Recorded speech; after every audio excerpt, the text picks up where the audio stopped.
Hello friends, welcome to my channel. Hope you are all doing good. This is Monisha and you are watching my channel monisha.art. आज की इस video में हम बनाने जा रहे हैं एक पोर्ट्रेट जो कि काफ़ी स्टूडेंट ने मुझे बोला था एक वीडियो बनाने के लिए, तो मैं आज इसको बनाने जा रही हूँ।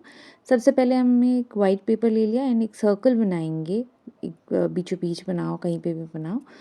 सर्कल बनाने के बाद हमें उसको 2 इक्वल पार्ट्स में डिवाइड करेंगे with help of a simple straight line, sleeping line रहेगा वो। ऐसे करके हमने 2 पार्ट में डिवाइड कर दिया एंड जितना लेंथ हमें हाफ सर्कल से मिल रहा है उतनी ही आपको आगे नीचे की तरफ एक्सटेंड करना है, ताकि हमें एक ओवल शेप मिल पाए। ये अंदाज़न होता है, ऐसे नाप के हर बार करने की ज़रूरत नहीं है। स्टार्टिंग में कुछ टाइम तक आप करते हो तो देन आपको एक अंदाज मिल जाता है, ठीक है। और सबकी जॉ लाइन अलग होती है, सबकी जो फेस की लेंथ होती है वो छोटी बड़ी होती है, तो हम अगर करते करते हमें लगा कि हमारा लंबा हो जाएगा देन हम छोटा कर लेंगे। देन जो फर्स्ट कटिंग हमने की थी, सर्कल को हाफ किया था, तो उसके नीचे से आई शुरू होएगी, तो that is a line for eye. Then nose वाली लाइन आती है जब हम आई एंड जो चिन वाली पोर्शन को डिवाइड करते हैं 2 हाफ्स में, जहाँ पे हमने 2 इक्वल पार्ट्स लिया है, वहाँ पे नोज़ की आती है। उस देन जो नीचे वाला पोर्शन है उसको हाफ करेंगे तो उस वो हमारी लिप वाली लाइन आएगी, वहाँ पे लिप ख़त्म होएगी, ठीक है। नोज़ वाली लाइन पे नोज़ ख़त्म होएंगी, लिप वाली लाइन में लिप ख़त्म होएगा एंड आइज़ के लाइन के नीचे आइज़ आएंगी। तो जो आइज़ हमने बनाई है, देखो मैंने 3 कर्व्स क्यों करा है, क्योंकि हमें जब एक लाइन आई बनानी होती है वो एक लाइन में 3 आई का इक्वल डिस्टेंस में, मतलब साथ में 3 आई आनी चाहिए, ताकि आपको ये समझ में आए कि दोनों आई के बीच में ओनली 1 आई की डिस्टेंस होनी चाहिए, ना उससे ज़्यादा ना उससे कम।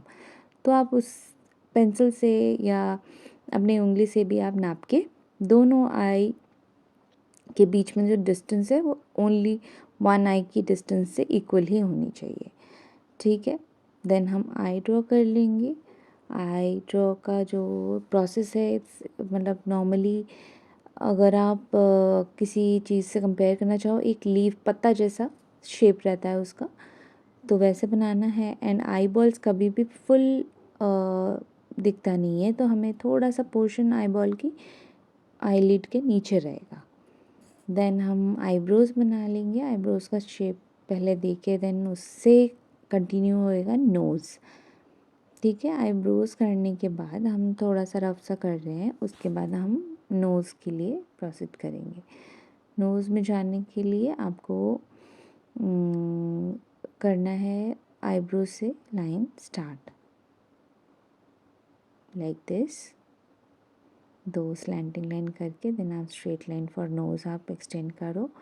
देन नीचे जब आप पहुंचने वाले होंगे नोज़ वाली लाइन पे, उससे पहले आपको 2 ब्रैकेट करनी है, सी ब्रैकेट करके। मैं नॉर्म वैसे तो बहुत सारे थ्योरीज़ हैं, बहुत सारे प्रोसेस हैं टू डू पोर्ट्रेट्स, बट आपको अपनी इजी वे और अपना मेथड आप खुद डिफ़ाइन कर सकते हो, खुद इन्वेंट कर सकते हो। ऐसी कोई भी थ्योरी नहीं है जो कि मतलब वही ही करना होता है, ज़रूरी नहीं है। Art has no boundaries, so you can have your own choice and own rules, own theories also, ठीक है। आपको जो कंफर्टेबल लगता है, जो इजी लगता है, उसी हिसाब से आप कोई भी चीज़ को कर सकते हो। तो पोर्ट्रेट में भी वैसे सेम है, वही सेम चीज़ करेंगे। तो मेरा यहाँ पे नोज़ थोड़ा मैंने लंबा कर लिया है, लेकिन कोई बात नहीं। फॉर अ बिगनर, फॉर किसी किसी नाक लंबे भी होते हैं, ऐसा नहीं है कि हमें एक परफेक्ट ही चेहरा बनाना है। आपके हिसाब से वो ऊपर नीचे हो सकता है, लेकिन हाँ कुछ ज़्यादा लंबा ना कर दें ताकि वो अनरियल ही लगे, तो इसलिए उस चीज़ का भी ध्यान रखना है।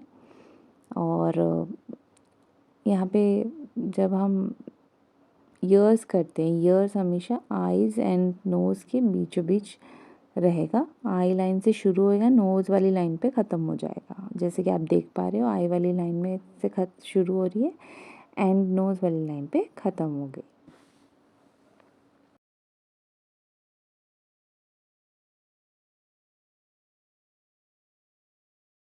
सो अभी हम करेंगे लिप शुरू। लिप्स के लिए नोज़ के मिडिल लाइन से आप अगर नीचे आएंगे देन एक वी शेप आपको करनी है।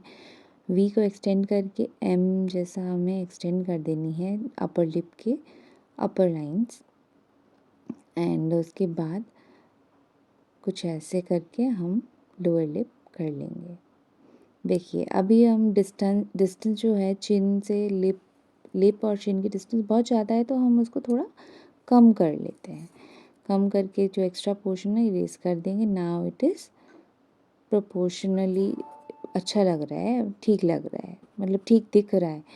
सो हम इसी पे प्रोसीड करेंगे आगे। तो आईज़ को कंप्लीट करते हैं। तो थोड़ा सा मैं जूम कर लेती हूँ इधर ताकि आपको आईज़ दिखे।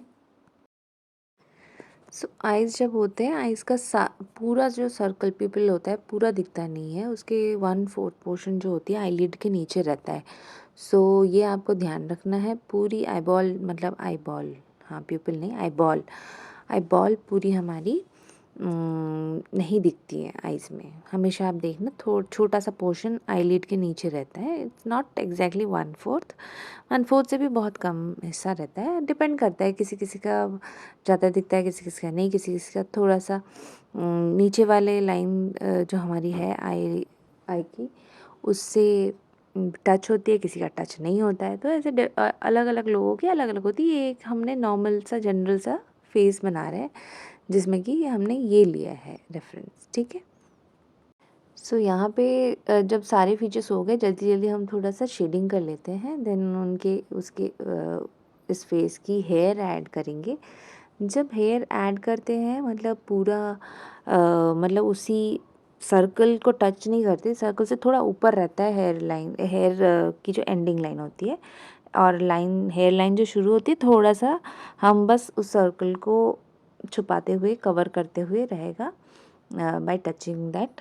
वो होती है, क्योंकि वो भी पर्सन टू पर्सन डिफ़र करता है, क्योंकि फॉरहेड किसका बड़ा होता है, लंबा होता है, छोटा होता है, मतलब छोटा होता है, किसी का ब्रॉड होता है, तो उसी हिसाब से हम करेंगे।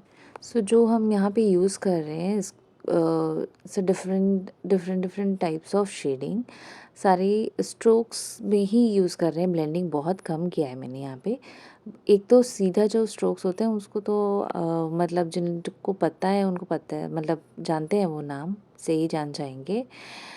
हैचिंग बोलते हैं, हैचिंग वाली शेडिंग एंड कॉन्टोर शेडिंग से मैं ज़्यादातर यहाँ पे कर रही हूँ। हेयर्स में कॉन्टोर होते हैं क्योंकि शेप के हिसाब से हेयर की जो मूव्स रहते हैं उनके हिसाब से स्ट्रोक्स रहेंगे, तो उसको कॉन्टोर शेडिंग कर रहा है। एंड स्किन पे थोड़ा सा हैचिंग मैंने किया है, और बाकी आईज़ के अंदर थोड़ी सी ब्लेंडिंग करी है, अदरवाइज़ मैंने ज़्यादा ब्लेंडिंग किया नहीं है। सो ख़त्म होने के बाद भी हमें जैसे एक चीज़ को परफेक्ट करने के लिए हमें उसको थोड़ी देर के लिए ऑब्ज़र्व करनी होती है। मतलब मतलब मेरे साथ तो ऐसा होता है कि करने के बाद थोड़ा ऑब्ज़र्व करो, देखो कि कहीं और कुछ हम ऐड कर सकते हैं क्या, कुछ और शेडिंग में तो आप शेडिंग में या कलरिंग में भी आपको वैल्यूज़ ऐड करनी होती है, कहीं कहाँ पे ज़्यादा डार्क करना है, कहाँ पे थोड़ा लाइट रखना है। ये सारी चीज़ों को आपको मतलब ऐसे इमेजिन करनी है एंड ऑब्ज़र्व करके करनी है, पुट टुगेदर करनी है in your drawing. So these are the thing I think you must see while you are doing some sketching or any drawing. Also you can do the same thing, observe the light, where source of light, where the light, from where the light is coming. ये सारी चीज़ें आपको help करेगी आपकी जो skill है उसको बढ़ाने का। सो इसी के साथ हम इसको एंड करते हैं, इस वीडियो को, काफ़ी लंबा हो रहा है। And let me know in the comment section आपको कुछ और अगर कोई डाउट रह गया हो, कुछ और पूछना हो, या किसी और की पोर्ट्रेट आपको बनाते हुए रियल टाइम में दिखाऊंगी। बहुत लंबा होएगा बट बी पेशेंट। अगर आप बोलोगे तो आई कैन डू। मुझे 1-2 रिक्वेस्ट आई हैं, मैं उस पे काम कर रही हूँ और इसकी भी मैं एक कलर्ड वाला कोशिश करूँगी एक अच्छा-सा लाने का। अगर हो पाए then I will share. Thank you for watching, see you in my next video, till then take care, bye bye.